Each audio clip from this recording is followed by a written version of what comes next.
আজ পবিত্র ঈদুল ফিতর। সকল মুসলিমকে জানাই মনের গভীর থেকে আন্তরিক ঈদ মুবারক। ধবধবে পাঞ্জাবি পরিহিত চার ভাইয়ের একটা গ্রুপ পিকচার ফেসবুকে এমন একটা ক্যাপশন দিয়ে পোস্ট করলো তাসকিন। মুহূর্তে রিয়াক্ট কমেন্টের ফুলঝুরি শুরু হয়ে গেল। তাসকিন টেবিলে বসে আছে, চারদিকে তাসফিন, তানজিম, তাসিন আর তৌসিফ মির্জা বসা।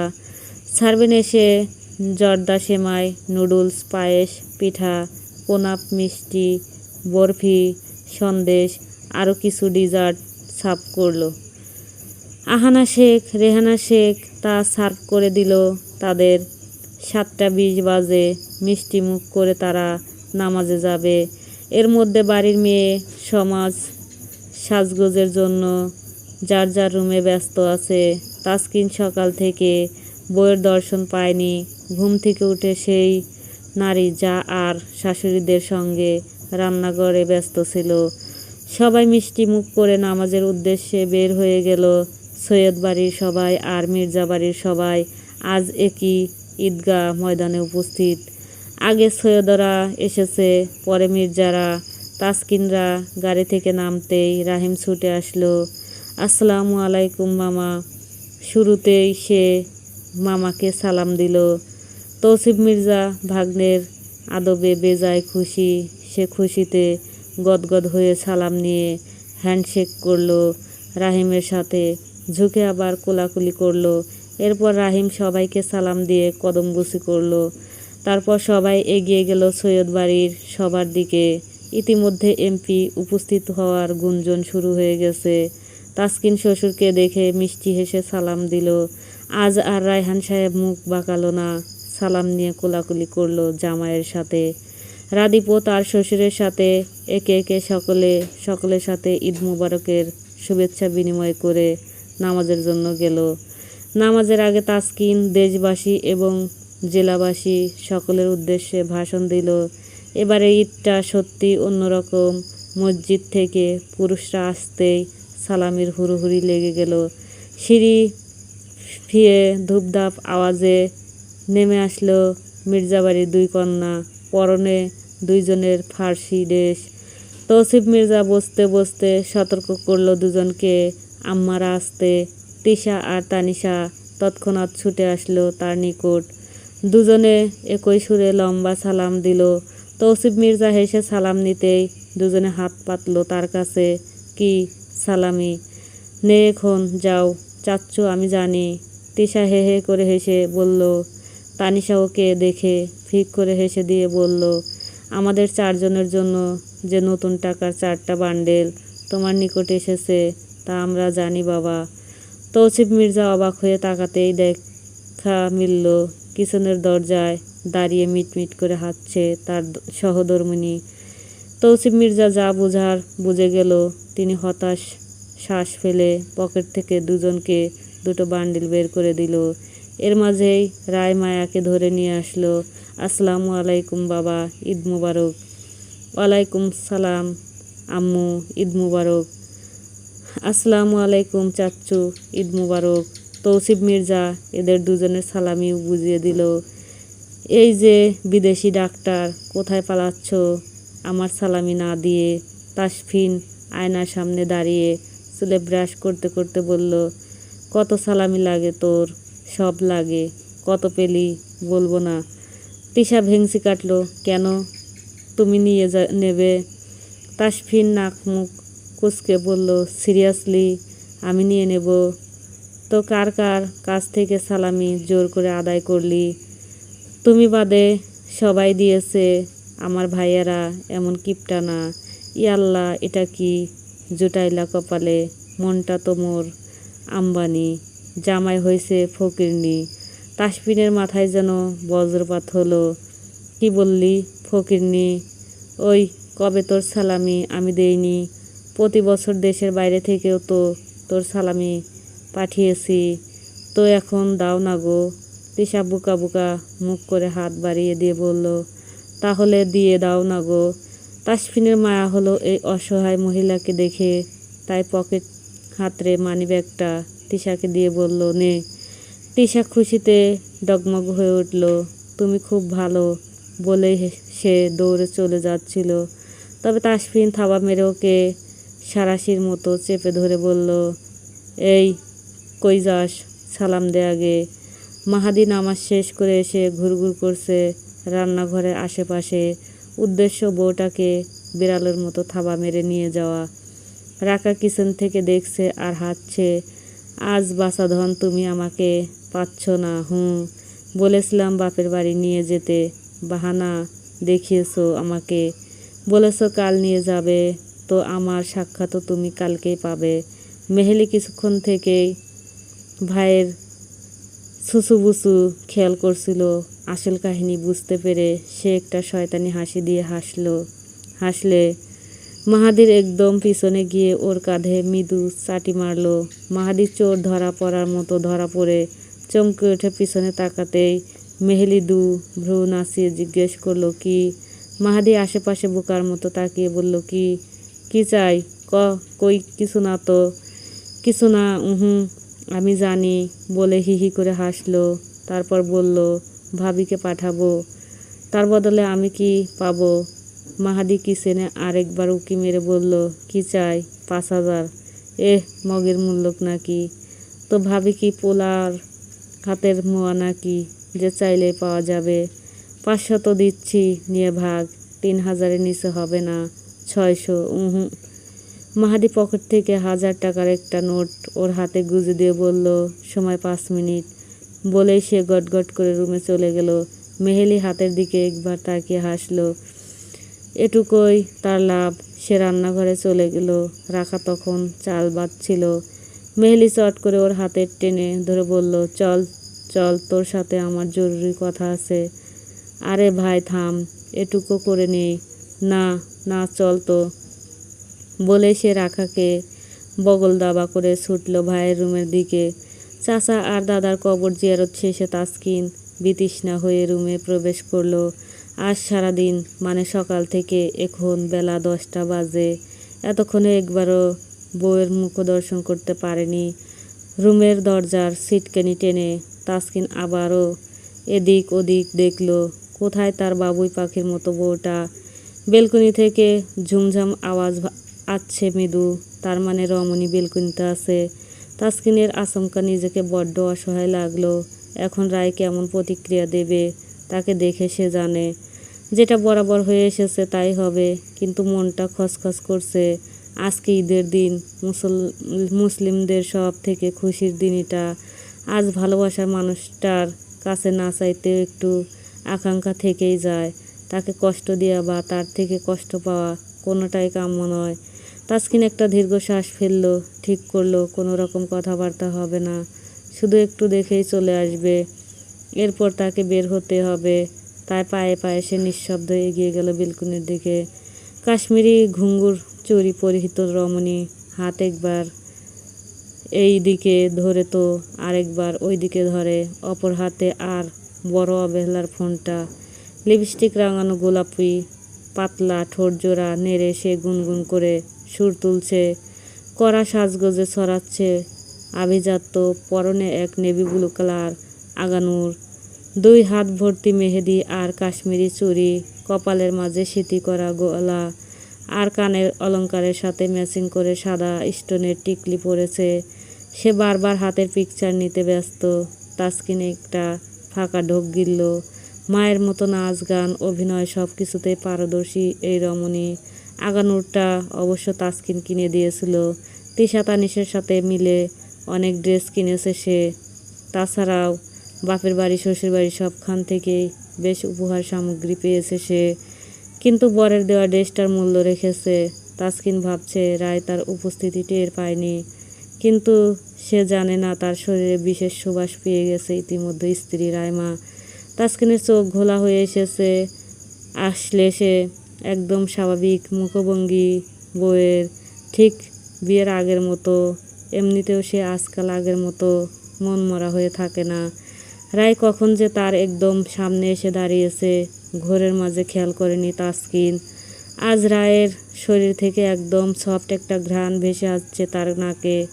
কেমন একটা ঠান্ডা ঠান্ডা ঘ্রাণ, যেন লাইক সুইংগাম, সালামি দেবেন না আমার? হঠাৎ রায়ের কথায় চমকে উঠল তাসকিন। তার উচ্চতার কাছে রায়ের উচ্চতা নিছকই কম ছিল বটে, কিন্তু আজ হিলের কারণে কিছুটা উঁচু হয়ে সে বরের মুখোমুখি হওয়ার চেষ্টা করে গেলেও তাতে খামতে রয়ে গেল। রায় মনে মনে হতাশ হলো। বেশ, কি হলো? কথা বলছেন না কেন? কি বলবো? হাজারো মানুষের সামনে একটানা কোনো স্ক্রিপ্ট ছাড়াই অনর্গল ভাষণ দিয়ে যাওয়া এমপি বইয়ের শিয়রে বোকা হয়ে পড়ল। তাতে রায় খিলখিল করে হেসে উঠলে তাসকিন অনুভূতির চাদরে আছড়ে পড়ছে যেন। রায় হেসে হেসে ফিসফিস করে শোধালো, এমা এমপি সাহেব, বইয়ের প্রতি এত উদাসীন হলে চলে? সালামি চেয়েছি তো আমি। সালামি বলতে বলতে সে তাসকিনের গলা জড়িয়ে ধরল।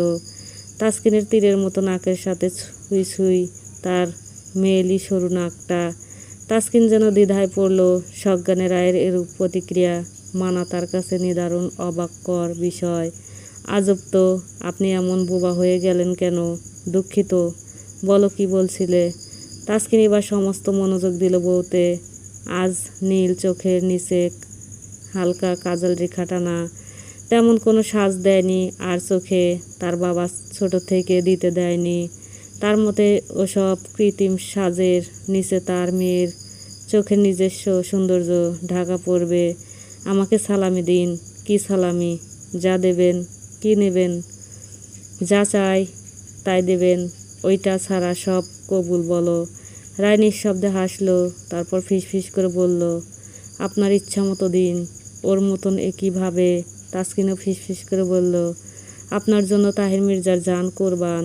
সে সব চায় না তো কি চান ম্যাডাম? আপনার একটু মূল্যবান সময়। তাসকিন একটু শুষ্ক ঢোক গিলল। না চাইতেও তার মনে একটু সন্দেহের বাসা বাঁধল। যতই হোক এই নারী অভিনয়ে সেরার সেরা। তুমি ঠিক আছো? পুরো সজ্ঞানে আছি। তুমি আমার কাছ থেকে সময় চাচ্ছ? সিরিয়াসলি? তুমি তো আমার সঙ্গ পছন্দ করো না। রায় আবারও সুন্দর হেসে বলল, আজ নহে করলাম দিলাম মির্জা সাহেব। আপনি বিয়ের পর থেকে একবারও আমাকে ঘুরতে নিয়ে যাননি তো? তাসকিন একটা দীর্ঘশ্বাস ফেলে বলল, আমাদের ঘুরতে যেতে হলেও বডিগার্ড নিয়ে যেতে হবে। এদিক থেকে আনলাকি আমরা। রায়ও একটা দীর্ঘশ্বাস ফেলল। রায়ের পা টলমল করছে, পায়ের আঙ্গুলে ভর করে উঁচু হয়েছে বিধায় তাসকিনের দায়িত্ব ওকে একটু আগলে ধরার। তবে ধরল না। কিসে আবার রেগে যায়, তাই নিজেই বেলকুনির দরজায় কাঁধ মিশিয়ে দাঁড়ালো, যার দরুন এখন কিছুটা বেঁকে নিচু হয়েছে সে।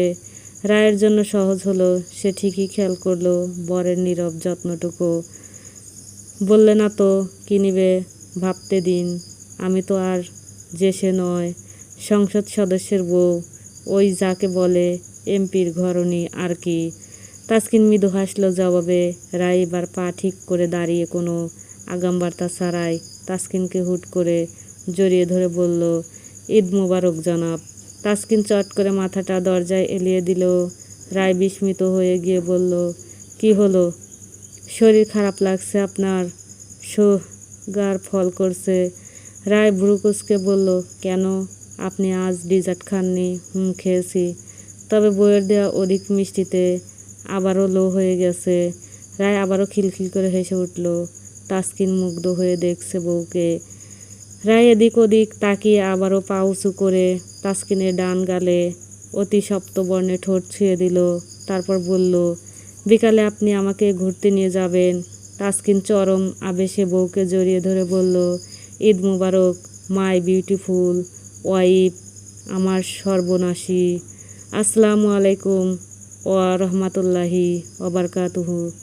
সাদিপ নিঃশব্দে হাসে, তারপর স্বভাব সুলভ ধীমে গলায় বলল, ওয়ালাইকুম সালাম। আসসালামু আলাইকুম। ওয়ালাইকুম আসসালাম। ঈদ মুবারক ডক্টর। ঈদ মুবারক মিসেস। আপনারা কখনো আসবেন ডক্টর? কোথায়? তানিশা অবাক হয়ে বলল, আমাদের বাড়ি। নানা বাড়ি না শ্বশুর বাড়ি?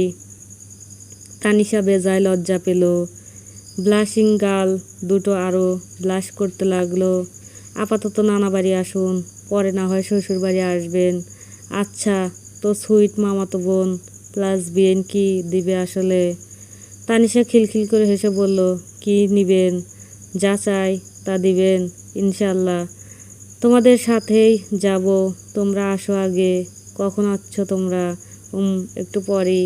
ভাইয়া বের হলে ভাবিকে নিয়ে ফিরবো। এটুকুই। রায় হুড়মুড়িয়ে এগিয়ে গেল তাসকিনের নিকট। হাঁটু গেড়ে ফ্লোরে বসল সেভাবে যেভাবে গতকাল রাতে তাসকিন বসা ছিল তার সামনে। এই এমন সংকটপূর্ণ মুহূর্তে রায়ের কি করা উচিত তা সে বোধ শক্তি করতে পারছে না। চোখ থেকে তপ্ত নোনা জল গড়িয়ে যাচ্ছে গাল বেয়ে। রায় নিজের ডান হাতটা তাসকিনের রক্তাক্ত গলটা আঁকড়ে ধরে বলল, এই কি হয়েছে আপনার? এই এত রক্ত কিসের? কি হয়েছে? এমন নিথর দেহ হয়ে আছেন কেন আপনি? শুনছেন? আমি ডাকছি, আপনি শুনছেন না। কিন্তু আজ তাসকিন কোনো জবাব দিচ্ছে না। শরীর বরফের মতো জমে গেছে। আশেপাশে ছড়িয়ে ছিটিয়ে থাকা রক্তগুলো জমাট বেঁধে গেছে। রায়ের হাতে সেই জমাট বাঁধা রক্তের চাকাগুলো লেগে গেল। রায়ের সেদিকে হুঁশ নেই। সে পাগলের মতো তাসকিনকে জাগানোর বৃথা চেষ্টা করেই যাচ্ছে। তাজা রক্তের গন্ধ রায়ের নাকে ভুর ভুর করে প্রবেশ করে। সেদিক বেদিক ভুলে এবার অসহায়ের মতো কান্না করে দিল। কিভাবে কি হলো? আমি টের পেলাম না এত কাছে থেকেও। কোন ঘুম এসেছিল কাল আমার চোখে? মির্জা সাহেব, প্লিজ উঠুন না। এমন নিষ্ঠুরের মতো কেন শুয়ে আছেন? এই শুনছেন? রায়ের চোখের সামনে সব অন্ধকার হয়ে যাচ্ছে। মুখের ভাষাও হারিয়ে ফেলছে। শ্বাস আটকে আসছে। সে এবার চেষ্টা করলো তাসকিনকে ঘুরিয়ে শোয়াতে, কিন্তু এমন শক্তি সামর্থ্য বিশাল দেহী পুরুষটা কি রায় পারে ঘোরাতে? তার উপর শরীরে ভর ছেড়ে আছে সম্পূর্ণ। রায় না পেরে তাসকিনের পিঠের উপরই আছড়ে পড়ল। বাঁধ ভাঙা কান্নায় ভেঙে পড়ল সে। সন্ধ্যারাতেও তো কথা হলো আপনার সাথে। বললাম না ফিরলে জরুরি কথা বলবো আমি আপনার সাথে। আমার কথা না শুনে এমনভাবে কেন পড়ে আছেন? তাজা রক্তের গন্ধে রায়ের গা গুলিয়ে উঠল। পেট মুচড়ে বমি পেল। রুমটা সাউন্ড প্রুফ হওয়ায় তার এত আজহারি বাইরে যাচ্ছে না। রায় হঠাৎ করে ছিটকে সরে গেল দূরে। চিৎকার করে উঠল পাগলের মতো, এভাবে তো পালাতে পারেন না আপনি। আমি এখনো আপনাকে ক্ষমা করিনি। আমার কাছে ক্ষমা না চেয়ে আপনি পালাচ্ছেন? কাপুরুষ! আপনি জানেন না যার কাছে দোষ করেছেন সে ক্ষমা না করলে আল্লাহ আপনাকে ক্ষমা করবে না। আমার অনেক প্রশ্ন জমা আছে আপনার কাছে। সেগুলোর উত্তর না দিয়ে এভাবে পালালে কিয়ামত পর্যন্ত আমি আপনার উপর দাবি রাখব। রায়ের হঠাৎ খেয়াল হলো অসুস্থ হলে তো রোগীকে হসপিটালে নিতে হয়। পাষাণ লোকটা তো অসুস্থ, তাকেও তো ডাক্তার কাছে নিতে হবে। এবার সে উন্মাদের মতো উঠে দাঁড়ালো। এতক্ষণ তাসকিন মির্জার রক্তে তার সাদা কামিজ, ওড়না, গাল, হাত সব ভরে গেছে। দরজাটা খুলে ছুটে বের হয়ে গেল। আদৌ চোখ খোলা অবস্থায় নিথর পড়ে রইল তাসকিনের দেহটা। রায় ছুটে সিঁড়ি বেয়ে নামলো। ড্রয়িং রুমে তৌসিফ মির্জা পেপার পড়ছে। আজ তাসফিন ফিরবে বিধায় সকলে মোটামুটি জাগ্রত। রায় আশপাশ কোনো দিকে না তাকিয়ে ছুটে রান্নাঘরে ঢুকলো। রেহেনা শেখ আর আহানা শেখ ব্যস্ত ছিল আজ তাসফিনের পছন্দের খাবার দাবার রেডি করাতে। হুড়মুড়িয়ে রায়কে এই অবস্থায় ঢুকতে দেখে দুজনে আঁতকে উঠল। তারা ভাবছে রায়ের কিছু হয়েছে। তারা দুজনে ছুটে আসলো। রেহেনা শেখ রায়কে আগলে নিয়ে বলল, রায়, আল্লাহ, কি হয়েছে? এত এত রক্ত কিসের? ও আম্মু, কি? রায়ের গলা আটকে আসছে। শরীরটা থরথর করে কাঁপছে। সে বলতে চাইছে কিছু কিন্তু বলতে পারছে না। আহানা শেখও বলল, কি হয়েছে? তুমি ঠিক আছো? রায় ফ্যাল ফ্যাল করে ওনার দিকে তাকালো। রেহেনা শেখ ওর মুখ দুহাতে আঁকড়ে আবার নিজের দিকে ঘুরিয়ে বলল, বলো বলো কি হয়েছে? এই রক্ত কিসের? রায় শুধু মন্ত্রমুগ্ধের মতো হাতের তর্জনী আঙুলটা নিজের ঘরের দিকে তুলে বলল, মা, আপনার ছেলে, আপনার ছেলে, ছেলে, তাজ, আমার তাজ। কি হয়েছে তাজের? রেহেনা শেখ মুহূর্তে উত্তেজিত হয়ে উঠল। আহানা শেখও বিস্মিত। রায় রেহেনা শেখের হাত টেনে ধরে বলল, মা চলুন, ওনাকে হসপিটালে নিতে হবে। অনেক রক্ত, চলুন সবাই চলুন। এতক্ষণে চেঁচামেচিতে তৌসিফ মির্জা সহ সার্ভেন্টরাও এসে হাজির হলো। সকলে তৎক্ষণাৎ ছুটল ওদের রুমের দিকে। রায়ের শরীরে ছিটে ফোটা শক্তিও অবশিষ্ট না থাকলেও সে যেন কিসের জোরে ছুটে চলছে। সরে দাঁড়ান, সরুন। অটবয়রা স্ট্রেচার নিয়ে ছুটছে গতিহীন, সাথে সাথে ছুটছে তানজিম, তাসিন আর জাবের। তাসকিনের কফি কালারের টি শার্টটা এখনও ভিজে যাচ্ছে, কান থেকে একটা সরু রক্তের স্রোতের তোপে। পরের গাড়ি থেকে তৌসিফ মির্জাকে দুজন গার্ড ধরে বের করে আনলো। রেহেনা শেখকে তিশা আর রাহানা শেখ ধরে আছে। সীমাকে রেখে এসেছে মায়ের সাথে। রায় জড়পদার্থের মতো হাঁটছে। তানিশা তার কাঁধ জড়িয়ে ধরে আছে। বাড়ির বাকি সবাই কাঁদলেও রায় এখন আর কাঁদছে না। এই শহরের এমপির এমন মারাত্মক সংকটাপন্ন অবস্থায় গোটা হসপিটালে হুলস্থুল লেগে গেছে। সবাই ছোটাছুটি করতে ব্যস্ত। তাসকিনকে সিসিইউতে অ্যাডমিট করা হয়েছে। ওয়েটিং রুম সকলে বসে আছে। জুই বারবার কল করছে জাবেরকে। জাবেরের মেজাজ চড়ে আছে খুব। ডাক্তাররা সব একজোট হয়ে চেক আপে ব্যস্ত। প্রাথমিক পরীক্ষা নিরীক্ষা করে একজন সিনিয়র ডাক্তার আশ্বাস দিয়েছে প্রাণ আছে, তবে অবস্থা বেশ শোচনীয়। তারা অনুমান করছে ব্রেন স্ট্রোক হয়েছে। জাবের একটা মূর্তিরূপে দাঁড়িয়ে আছে। তার ধৈর্যের বাঁধ ভেঙে যাচ্ছে। সারাদিন ছায়াসঙ্গী হয়ে থেকে যে মানুষটার তার এমন করুণ পরিণতি সে মানতে পারছে না। সে নীরবে রায়কে অবলোকন করলো। তার ভাই যদি দেখতো একবার, ভাবি তার জন্য এত উদ্গ্রীব হয়েছে, এমন পাগলামির মতো আচরণ করছে, তাহলে কত খুশি হতো মানুষটা। জাবের আজ বুঝলো এই মেয়েটার মনে এমপি সাহেবের জন্য অগাধ এক ভালোবাসা আছে, ঠিক যেন তাসকিনের মতোই। ভালোবাসায় কমতি না থাকলেও তা স্বীকার করতে দুজনেই নারাজ। অদ্ভুত। আজ সকালটা হওয়ার কথা ছিল আনন্দে আত্মহারা, কিন্তু এমন শোকান্ত সকলকে মেনে নিতে পারছে না কেউই। খবর বাতাসের গতিতে ছুটেছে। তাসকিনকে বাড়ি থেকে হসপিটালে আনা এই 8 ঘন্টার মাঝে শহরে ছড়িয়ে গেছে রমরমা খবরখানা। তাসকিনের ছেলেপেলেদের সাথে সাধারণ মানুষও ছুটে আসছে দলে দলে। হসপিটালের বাইরে ব্যারিকেড দিয়ে দেওয়া হয়েছে। জাবের সিকিউরিটি বাড়িয়ে দিয়েছে। উৎসুক জনতার মাঝে শোকের ছায়া। তাদের এক নজর দেখতে দেওয়া হচ্ছে না কেন তা নিয়ে তোলপাড় হচ্ছে। তীব্র চেঁচামেচি ভেসে আসছে হসপিটালের বাইরে থেকে। ইতিমধ্যে পুলিশ ফোর্স সহ ভরে উঠেছে হসপিটাল। রায়ের ইচ্ছা হচ্ছে জ্ঞান হারাতে। ডাক্তার বলল তাসকিনের মস্তিষ্কে রক্তক্ষরণ হচ্ছে, তাই নাক কান দিয়ে রক্ত বের হচ্ছে। রায় ভাবছে জ্ঞান হারালে হয়তো একটু শান্তি পাওয়া যেত। এই নাই অনুভূতি তার ভালো লাগছে না। সোশ্যাল মিডিয়ায় ছড়িয়ে পড়েছে তাসকিনের অসুস্থতার কথা। এর মধ্যে সৈয়দ বাড়ি থেকে পৌঁছে গেছে সৈয়দরা। কয়েকজন গার্ড তাদেরও নিরাপত্তা দিয়ে ভিতরে নিয়ে আসছে।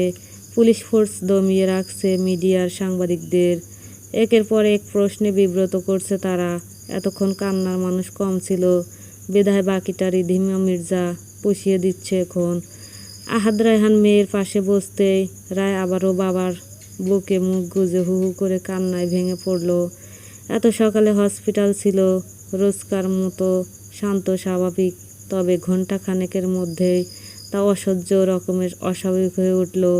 তাসকিনের অবস্থা পর্যবেক্ষণ করে জরুরি মিটিং বসেছে সিভিল সার্জন সহ সিনিয়র ডাক্তাররা। তাসকিনের ক্রিটিক্যাল অবস্থার কথা শুনে সিভিল সার্জন নিজেই ছুটে এসেছেন। জাবের টুকটাক ব্যবস্থা করে ফেলেছে তাসকিনকে ঢাকা নেওয়ার জন্য। তৌসিফ মির্জার আদেশে এখন শুধু হেলিকপ্টার আসা বাকি। বউ, শাশুড়ি আর মা বোনদের গগনবিদারী চিৎকারে ভারী হয়ে উঠছে আশপাশ। শোকের ছায়ায় সব অন্ধকার। জেলার বড় ছোট নেতা কর্মীরাও তৎক্ষণাৎ উপস্থিত হলো হসপিটালে। আহাদ রায়হান একবার অবাক চোখে তাকালো, একবার সিসিওর দিকে। ভারী সাদা পর্দা ছাড়া আর কিছুই চোখে পড়ছে না আপাতত। রাহিম ফুপুর হাত ধরে আশপাশ দেখল। রাশা একবার তাসিনের দিকে তাকালো। শক্ত ধাঁচের পুরুষটার চোখ দুটো ভয়ঙ্কর লাল, যেন কান্না আটকানোর বৃথা চেষ্টা। তানজিম নরম সরম মানুষ, সে নীরব অশ্রু বিসর্জন দিচ্ছে। তিশা তানিশার কান্নার শেষ নেই। সারা রাত দুটিতে ঘুমাওনি, কারণ আজ তাদের বররা ফিরেছে, কিন্তু ভাইয়ের শোকে তা বেমালুম ভুলে বসেছে। আহানা শেখের কাঁধে মাথা ফেলে গুনগুন করে কাঁদছে রেহেনা শেখ। এত কিছুর মাঝেও হুমায়রা শিকদারকে জানানো হয়নি এসব কিছু, তাহলে তাকে আর বাঁচাতে পারবে না কেউ। কোলাহলময় একটি ব্যস্ত পরিবেশ সকল প্রকার সেফটি এবং ব্যবস্থা করে ফেলেছে যাতে হেলিকপ্টারে কোনো রকম অসুবিধা না হয় তাসকিনের। বেলা এখন দুপুর ৩টা। এক চাঞ্চল্যকর তথ্য দিল জাবের। কয়েক বছর আগে তাসকিনের মাথায় এক বিশাল আঘাত লাগে। কোনো অ্যাক্সিডেন্ট নয়। তাসকিন আর জাবের বছর ৪ আগে গুম হয়েছিল। আর গুম হলে যা হয় আর কি। বর্তমান সরকার তখন ক্ষমতায় ছিল না। এমনিতেও তাসকিন বিরোধী দলের সদস্য। ৪ বছর আগে যখন তাসকিন আর জাবের গুম ছিল, তখন অন্য সরকার ক্ষমতায় ছিল। তাদের আমলে আবার সত্যি কথা সৎ থাকার চলন ছিল না। ঢাকা থেকে ফেরার পথে তাসকিন আর জাবের কিডন্যাপ হয়। কত কেস পুলিশ আদালত করেও তাদের হদিশ মিলানো যায়নি। তৌসিফ মির্জা রাজনীতিতে বেশ কাঁচা। তার ছেলে হয়েছে দাদার মতো। তখন তাসকিনের দলের লোকরা প্রায় গুম, খুন, লাপাত্তা হতো। উপর মহল থেকে তাসকিনদের পাগলের মতো খোঁজা হচ্ছিল। শেষে কোনো এক বিদেশি মাফিয়া তাদের উদ্ধার করে। তাসকিন তখন দলের টগবগে তরুণ নেতা। চারদিকে তার বেশ নামডাক।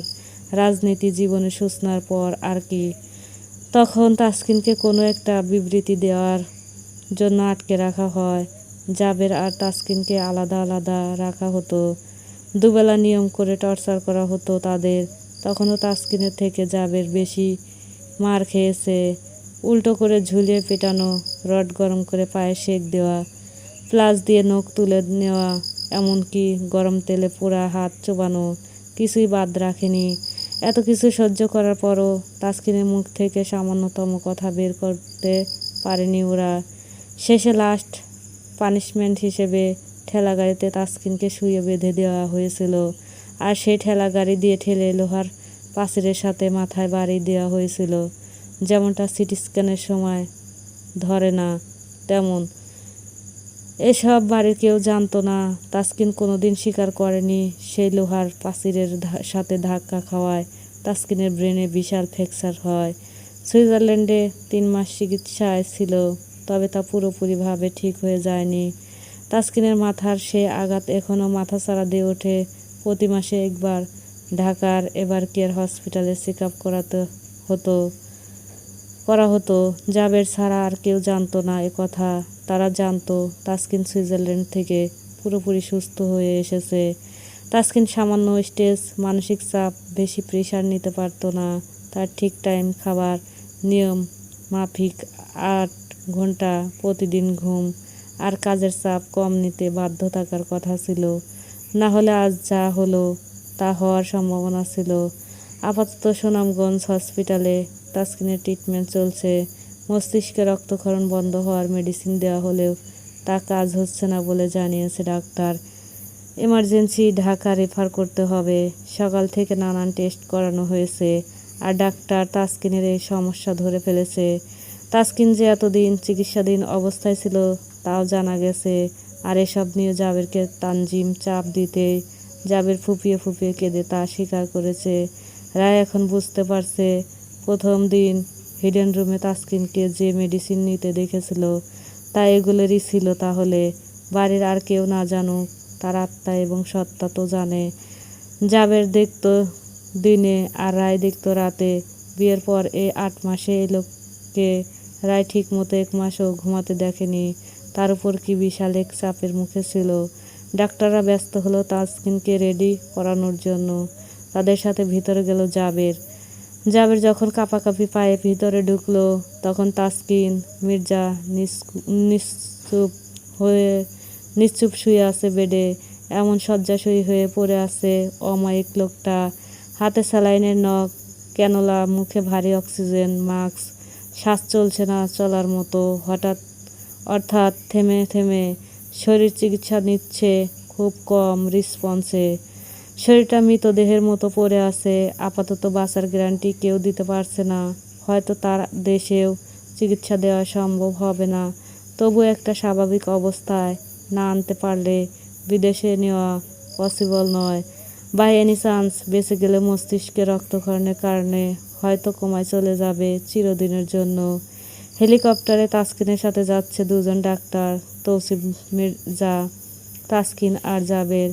বাকিরা গাড়ি করে যাবে। তাসকিনের প্রাণের আশঙ্কা এখনই 90%। এসব শুনে দ্বিতীয়বারের মতো আবারও জ্ঞান হারিয়েছে। রেহেনা শেখ রায় অসুস্থ। তাকে একটা বেডে শুইয়ে রাখা হয়েছে। পরনে এখনও সেই রক্তাক্ত জামা কাপড় রাখা। মাহাদি উপস্থিত হয়েছে কিছুক্ষণ আগে। রাকা আর রাশা বোনের পাশে আছে। রায় কিছুতেই ডাক্তারদের চেক আপ করতে দিচ্ছে না। তিশা, তানিশা সহ রায়কে বাড়ি পাঠানো হবে। প্রয়োজনীয় সব আনতে আর রেডি হতে। কিন্তু বিপত্তি বাধল হসপিটাল থেকে বের হওয়ার সময়। সাংবাদিকদের সামনে পড়ে গেল ওরা তিনজন। ম্যাম, আপনি তো স্যারের পাশেই ছিলেন। তারপরও এরকম একটা ঘটনা ঘটার পরও আপনি কেন টের পেলেন না? নাকি টের পেয়েও কোনো প্রতিক্রিয়া দেখাননি? এমনও তো হতে পারে এর পিছনে আপনার হাত আছে। নাকি শত্রু কখনো বন্ধু হয় না? এত এত প্রশ্নের মুখে রায় বিচলিত হয়ে পড়ল। কি থেকে কি উত্তর দিবে সে বুঝে উঠতে পারছে না। গার্ডরা ধাক্কিয়ে সরিয়ে দিচ্ছে সামনে থেকে তাদের। লেডি গার্ডরা আগলে তিনজনকে গাড়িতে তুলে দিল। সব ঠিক থাকলে সন্ধ্যা 6টার মধ্যে তাসকিনকে নিয়ে রওনা দিবে ওরা ঢাকার উদ্দেশ্যে। রায়কে জুই ফ্রেশ করিয়ে দিয়েছে জাবেরের কথা মতো। রায় তাসকিনের সেই গোপন কাবার্ডের পার্ট থেকে সমস্ত রিপোর্ট বের করে নিয়েছে। রায় রিপোর্টগুলো খুলল, যদিও আগামাথা কিছুই বুঝবে না। তারপরও কিসের তাড়নায় খুলল রায় জানে না। চোখের সামনে তাসকিনের রিপোর্টগুলো, মাথার ভিতরের অংশের কপি পিন করা। রায়ের চোখটা ঝাপসা হয়ে এলো আবারও। সে কাপা হাত দিয়ে বুলিয়ে দিল কাগজটার উপর। তিশা, তানিশাও রেডি হয়ে আসলো। সন্ধ্যা 6টায় তাসফিন আর রাদীপের ফ্লাইটও ল্যান্ড করবে। তারা এখনও এর দিকের খবর কিছুই জানে না। সকাল থেকে মায়াও সারাক্ষণ কেঁদেছে। তাসকিন তার কাছে কি তা সে কাউকে বোঝাতে পারবে না। লোকটাকে সে ফেরেশতার মতো শ্রদ্ধা করে। শেষে সব কিছু নিয়ে ওরা আবার রওনা হলো হসপিটালের উদ্দেশ্যে। তাসকিনকে রেডি করা হলো, স্ট্রেচারে তোলা হয়েছে, সব কিছু ঠিকঠাক। রায়রা আবারও এসে বসলো ভিজিটিং রুমে। এর মধ্যে একজন ওয়ার্ড বয় এসে রায় আর রিধিমা শেখের সামনে দাঁড়িয়ে বলল, ম্যাম, আপনাদের একবার ওদিকে যেতে হচ্ছে। একবার দেখাবে, বডি তোলা হবে এখনই। বডি? কি বলল ছেলেটা? বডি? রায়ের এমপি সাহেবকে ও বডি বলল? বডি কেন বলল? রায়ের নীল চোখ জোড়া ক্রোধে লাল হয়ে উঠল, নাকটাও ফুলে উঠেছে। এমনিতেই মন মেজাজ ঠিক নেই। ছেলেটার কথাটা মাথায় আগুন ধরিয়ে দিল। রায় হুট করে দাঁড়িয়ে গেল আর খপ করে ছেলেটার কলার চেপে ধরে বলল, কি বললি তুই? বডি? বডি কি? এই তোর সাহস কি করে হলো এটা বলার? বডি? উনি বডি? ছেলেটা ভয় পেয়ে গেল। সে আসলে এটা বলতে চায়নি, ভুল করে বলে ফেলেছে। রেহেনা শেখ বডি শুনে আবারও হু হু করে কান্না শুরু করে দিল। তাসিন আর রাশা ছুটে আসলো। বাড়ির সবাই অবাক। রায়কে এই রূপে কখনো দেখা যায়নি তাদের।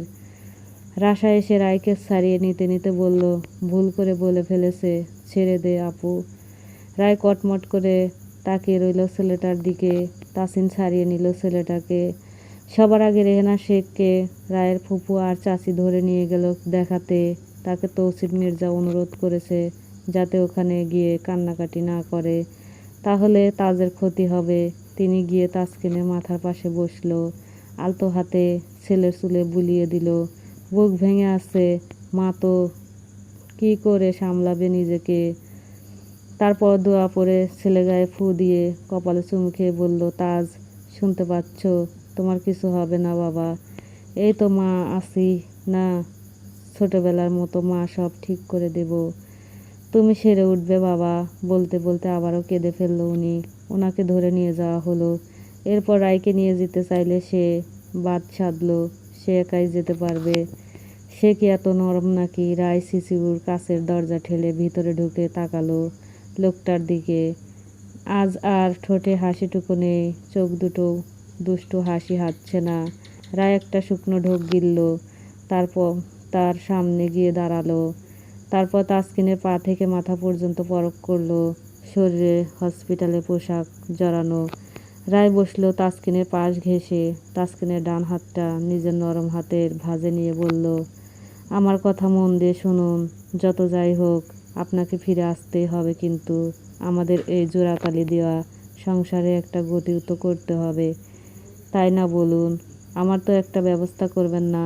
কিন্তু আজ তার কথায় তাসকিন মির্জা ঠান্ডা সুরে উত্তর করল না। রায় এবার অন্যমনস্ক হয়ে বলল, আপনি কি আমার উপর রাগ নিয়ে চলে যাচ্ছেন, নাকি আমার অভিশাপগুলো আল্লাহ কবুল করে নিল? শুনুন, আপনাকে বলি, আমি না আপনার মতো অমানুষ নই। ওসব মন থেকে বলিনি। আমি সজ্ঞানে কারো মৃত্যু কামনা করতে পারি না। সবটা রাগের মাথায় বলে ফেলেছি। সেসব আপনি গায়ে মাইখেন না। আমি তো ছোট মানুষ, একটু ভুল তো হতেই পারে। নাকি এবার হেরে গেলেন আমার কাছে? সত্যি মুক্তি দিতে চাচ্ছেন নাকি? এমন বিদঘুটে স্বাদের মুক্তি তো আমি চাইনি সাহেব। বলতে বলতে করুণ সুরে কেঁদে উঠল। আবারও চাতক পাখির মতো তাকালো স্বামীর পানে। তারপর নাক টেনে বলল, বলেছিলাম আপনার সাথে আমার জরুরি কথা আছে, কিছু বোঝাপড়া আছে, একটু জানাশোনা আছে। সব কিছুর ডিসকাশন ছিল, কিছুই হলো না। ঢাকা থেকে ফিরে সব করব। ডান হাতটা তাসকিনের বুকে চেপে ধরে অল্প হাসলো, তারপর ফিসফিস করে বলল, আমাদের ভাগ্য আমাদের কোথায় নিয়ে যায় তার শেষ পরিণতি দেখতে চেয়েছিলাম। এমন অকালে বিধবা হতে তো চাইনি। আমার কি বিধবা হওয়ার বয়স হয়েছে বলুন? রায় আবারও হু হু করে কেঁদে উঠল। বাড়ির প্রতিটা মানুষ দেখছে বাইরে থেকে। রায়ের এমন উন্মাদনা দেখে জাবের কান্না করে দিল। সবশেষে এই মেয়ের ভালোবাসা জিতে নিলই ভাই, তবে উদযাপন করা হলো না। রায় আলতো করে জীবনে প্রথম সজ্ঞানে তাসকিনকে জড়িয়ে ধরে বলল, ফিরবেন কিন্তু? আপনি ফিরলে আরও একটা কথা বলবো আমি। হুমায়রা শিকদারকে বলা হয়েছে তাসকিন অল্প অসুস্থ, নিউমোনিয়াটা আবারও বেঁধেছে, তাই হাসপাতালে আছে। তাসকিনকে হেলিকপ্টারে তোলার দৃশ্য সহ বাড়ির সকলের রওনা, সবই মিডিয়া কাভার করলো। সবশেষে তাসকিনকে নিয়ে রওনা হলো এক অনিশ্চিত ভবিষ্যতের দিকে। আহানা শেখ আর তিশা রয়ে গেল সুনামগঞ্জ। তারা বাড়ির উদ্দেশ্যে রওনা হতেই মাগরিবের আজান পড়ল। চলবে।